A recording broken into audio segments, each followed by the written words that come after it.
বেলা 11টায় খোলা এবং রাত 8টার মধ্যে বন্ধ করতে হবে মার্কেট শপিং মল। মন্ত্রিসভা ও বিএনপিতে বড় পরিবর্তনের সম্ভাবনা। পাহাড় ঘিরে বিদেশি শক্তির গভীর ষড়যন্ত্র চলছে, মন্তব্য প্রতিমন্ত্রী নূরের। যশোরের সংস্কৃতি কেন্দ্রের উদ্যোগে চলমান জুলাই উৎসবের শেষ দিন আজ। শিশুদের আসক্ত করার অভিযোগ, বদলাতে পারে ফেসবুক ইনস্টাগ্রাম।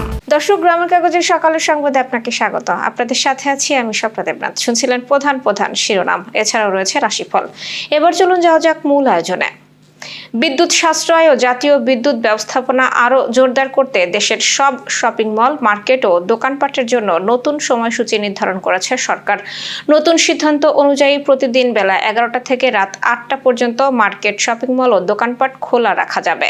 বুধবার থেকেই এই সময়সূচি কার্যকর হয়েছে। বিদ্যুৎ, জ্বালানি ও খনিজ সম্পদ মন্ত্রণালয়ে একটি বার্তায় এই সিদ্ধান্ত জানানো হয়।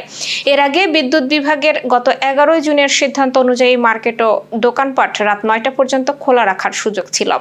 বর্তমান বিদ্যুৎ পরিস্থিতি বিবেচনায় সেই সময় 1 ঘন্টা কমিয়ে রাত 8টা করা হয়েছে। নতুন নির্দেশনায় দেশের বিভিন্ন স্থানে চলমান বা অনুষ্ঠিতব্য মেলা, বাণিজ্য মেলা ও সাংস্কৃতিক অনুষ্ঠানও রাত 8টার মধ্যে শেষ করতে বলা হয়েছে। পাশাপাশি প্রতিদিন সন্ধ্যা 7টার মধ্যে আলোকিত বিলবোর্ড এবং সব ধরনের আলোকসজ্জা ও লাইটিং বন্ধ করতে হবে। তবে জরুরি সেবা ও নিত্য প্রয়োজনীয় পণ্যের সঙ্গে সংশ্লিষ্ট প্রতিষ্ঠান এই সময়সূচির আওতামুক্ত থাকবে। এর মধ্যে রয়েছে খাবারের হোটেল ও রেস্তোরাঁ, হাসপাতাল, ক্লিনিক, ডায়াগনস্টিক সেন্টার, ফার্মেসি এবং জরুরি ওষুধ ও চিকিৎসা সামগ্রীর দোকান। বিদ্যুৎ বিভাগের পক্ষ থেকে সংশ্লিষ্ট প্রতিষ্ঠান, ব্যবসায়ী সমিতি ও কর্তৃপক্ষকে নতুন সময়সূচি যথাযথভাবে বাস্তবায়নের জন্য প্রয়োজনীয় ব্যবস্থা নিতে নির্দেশ দেওয়া হয়েছে। সরকারের আশা, নির্ধারিত সময়ে মার্কেট ও আলোকসজ্জা বন্ধ রাখলে বিদ্যুতের উপর অতিরিক্ত চাপ কমবে এবং জাতীয় পর্যায়ে বিদ্যুৎ সাশ্রয় হবে। 20 আগস্ট জাতীয় সংসদ ভবনের অধিবেশন কক্ষে রাষ্ট্রপতি নির্বাচন অনুষ্ঠিত হবে। ক্ষমতাসীন বিএনপি এখনো আনুষ্ঠানিকভাবে প্রার্থীর নাম ঘোষণা না করলেও দলের মহাসচিব ও স্থানীয় সরকার মন্ত্রী মির্জা ফখরুল ইসলাম আলমগীরকে প্রার্থী করা হচ্ছে বলে দলীয় সূত্র জানিয়েছে। মির্জা ফখরুল রাষ্ট্রপতি নির্বাচিত হলে বিএনপির মহাসচিব ও মন্ত্রিসভা 2 পদ থেকেই তাকে সরে দাঁড়াতে হবে। এতে সরকার ও বিএনপির নীতি নির্ধারণী পর্যায়ে বড় পরিবর্তন আসতে পারে। দলের গঠনতন্ত্র অনুযায়ী সিনিয়র যুগ্ম মহাসচিব রুহুল কবির রিজভী কাউন্সিল পর্যন্ত ভারপ্রাপ্ত মহাসচিবের দায়িত্ব পালন করতে পারেন। বিএনপি চলতি বছরের ডিসেম্বরের মধ্যে জাতীয় কাউন্সিল করার পরিকল্পনা করেছে। এদিকে 20 আগস্ট রাষ্ট্রপতি নির্বাচন হলেও আগামী 27 আগস্ট বসছে ত্রয়োদশ জাতীয় সংসদের 3য় অধিবেশন। পাহাড়কে ঘিরে ভারত ও মিয়ানমার সহ বিভিন্ন বিদেশি শক্তির গভীর ষড়যন্ত্র চলছে বলে মন্তব্য করেছেন প্রবাসী কল্যাণ ও বৈদেশিক কর্মসংস্থান প্রতিমন্ত্রী নুরুল হক নূর। বুধবার বিকেলে জাতীয় প্রেস ক্লাবে এক্স ফোর্সেস অ্যাসোসিয়েশনের এক সেমিনারে তিনি একথা বলেন। প্রতিমন্ত্রী আরো বলেন, পার্বত্য চট্টগ্রামের সশস্ত্র গোষ্ঠীকে নির্মূল করতে কঠোর সামরিক অভিযান চালানো প্রয়োজন। পাহাড় থেকে সেনাবাহিনী প্রত্যাহার করা হলে সেখানে শান্তি নয় বরং অশান্তির সৃষ্টি হবে। যে ইস্যু টেবিলে আলোচনা করে সমাধান করা সম্ভব, সেই সব রাজপথে নিয়ে গেলে ফ্যাসিবাদী শক্তি দেশে ফেরার সুযোগ পাবে বলেও মন্তব্য করেন তিনি। এ সময় প্রধানমন্ত্রীর রাজনৈতিক সহকারী রাশেদ খান বলেন, প্রতিবেশী রাষ্ট্রের চক্রান্তে পাহাড়কে বাংলাদেশ থেকে আলাদা করতে বিভিন্ন জনগোষ্ঠীর হাতে অস্ত্র তুলে দেওয়া হচ্ছে। ষড়যন্ত্র রুখে দিতে সবাইকে ঐক্যবদ্ধ থাকার আহ্বান জানান তিনি। পাহাড়ের শান্তি প্রতিষ্ঠায় সেনাবাহিনীর বিকল্প নেই জানিয়ে বক্তারা আরো বলেন, দেশের স্বাধীনতা, সার্বভৌমত্ব রক্ষা এবং পাহাড়ে শান্তি প্রতিষ্ঠায় সেনাবাহিনীকে সবার সমর্থন ও সহযোগিতা দেওয়া উচিত। বৈষম্য বিরোধী ছাত্র জনতার জুলাই বিপ্লবের 2য় বর্ষপূর্তি উপলক্ষে যশোর জেলা শিল্পকলা একাডেমিতে শুরু হয়েছে 2 দিনব্যাপী জুলাই উৎসব। বুধবার বিকেলে যশোর সংস্কৃতি কেন্দ্রের উদ্যোগে ঐতিহাসিক ডকুমেন্টারি প্রদর্শনের মধ্য দিয়ে উৎসবের সূচনা হয়। উদ্বোধনী অনুষ্ঠানে জুলাই শহীদ আবদুল্লাহর বাবা আব্দুল জব্বার উপস্থিত ছিলেন। অনুষ্ঠানে প্রধান অতিথির বক্তব্য দেন যশোর 4 আসনের সংসদ সদস্য ও যশোর সংস্কৃতি কেন্দ্রের প্রধান উপদেষ্টা অধ্যাপক গোলাম রসুল। তিনি বলেন, বৈষম্যহীন ও মানবিক সমাজ প্রতিষ্ঠার স্বপ্নে হাজারো তরুণ জীবন দিয়েছেন, কিন্তু 2 বছরের মধ্যেই সেই ত্যাগ ও চেতনা ভুলে আবারও দলীয়করণ ও বৈষম্য শুরু হয়েছে। আবু সাইদ সহ জুলাইয়ের শহীদদের রক্ত ও চেতনার সঙ্গে বিশ্বাসঘাতকতা করা হলে দেশে আবারও জুলাই ফিরে আসবে বলেও হুঁশিয়ারি দেন তিনি। 2 দিনব্যাপী উৎসবে আলোচনা সভা, জুলাই বিপ্লবের স্মৃতিচারণ, পুরস্কার বিতরণ, ডকুমেন্টারি প্রদর্শন, সাংস্কৃতিক অনুষ্ঠান ও নাটক পরিবেশন করা হবে।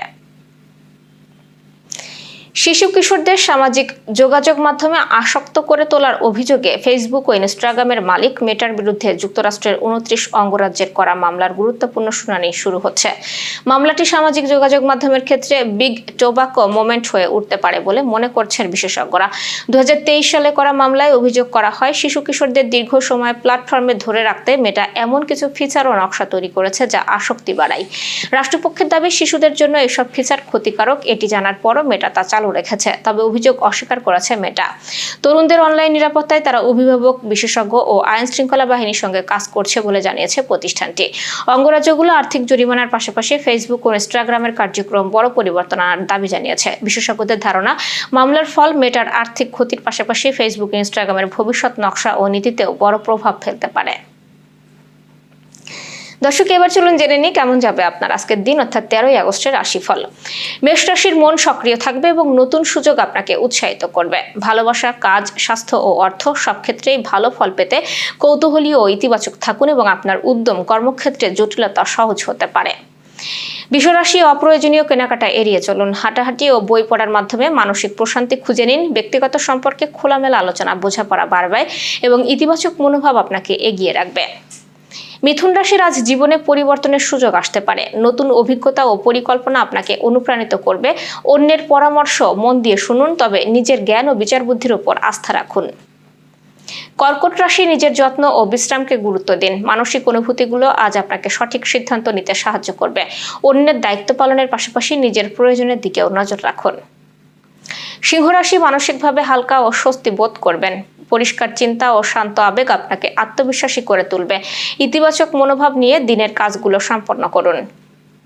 কন্যা রাশি, আজ আবেগের ক্ষেত্রে ইতিবাচক পরিবর্তন আসতে পারে। বিষয়গুলো আরো পরিষ্কারভাবে ভাবতে পারবেন এবং কাছের মানুষের সঙ্গে গভীরভাবে সংযোগ তৈরি হবে। মানসিক শান্তি নিয়ে সামনে এগিয়ে যাওয়ারও সুযোগ পাবেন। তুলা রাশি, কৌতূহল আপনার কথোপকথনকে প্রাণবন্ত করে তুলবে এবং নতুন যোগাযোগ তৈরি হতে পারে। কর্মক্ষেত্রের পরিবর্তনের সঙ্গে মানিয়ে নিন। অর্থের ক্ষেত্রে বাজেটের দিকে বিশেষ নজর দিন। বৃশ্চিক রাশি, কাজের সতর্কতা ও মনোযোগ ধরে রাখুন। সম্পর্কগুলোতে যোগাযোগ বাড়লে বন্ধন আরও সুদৃঢ় হবে। কর্মক্ষেত্রে আপনার প্রচেষ্টার স্বীকৃতি মিলতে পারে এবং পরিকল্পনা করে চললে আর্থিক অবস্থাও ভারসাম্যপূর্ণ থাকবে।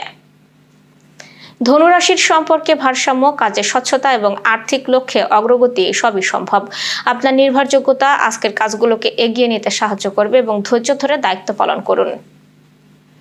মকর রাশি, নতুন কিছু ধারণা আপনাকে লাভজনক সুযোগের দিকে নিয়ে যেতে পারে। পরিকল্পনায় পরিবর্তন এলে তা ইতিবাচকভাবে গ্রহণ করুন।